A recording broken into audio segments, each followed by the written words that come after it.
72 घंटे में असेंबलियां तोड़ दें और तो एक साथ इलेक्शन हो जाएंगे। शेख रशीद ने हुकूमत को मशवरा दे दिया। रावलपिंडी लाल हवेली पर खिताब करते हुए कहा कि गरीब को महंगाई के नीचे दबाने वाले अब ऑडियो और वीडियो खेल रहे हैं। शेख रशीद ने कहा कि इलेक्शन कमीशन अब कोई गलती ना करे वरना फंस जाएगा। 13 जमाती इत्तेहाद अब मुंह के बल गिरेगा।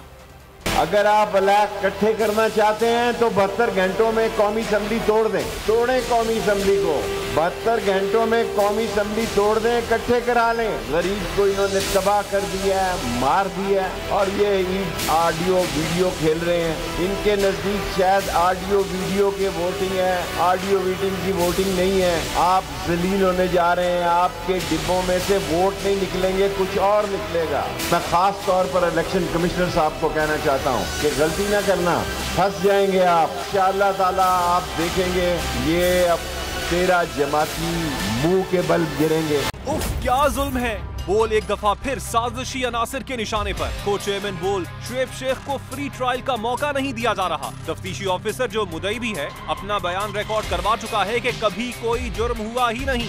एग्जैक्ट जो कुछ कर रहा था सब लीगल था। एग्जैक्ट के पास तमाम लाइसेंस थे। इस पर सितम जरीफी ये कि बरियत करने के बजाय केस दिनों नहीं घंटों के हिसाब से चलाया जा रहा है।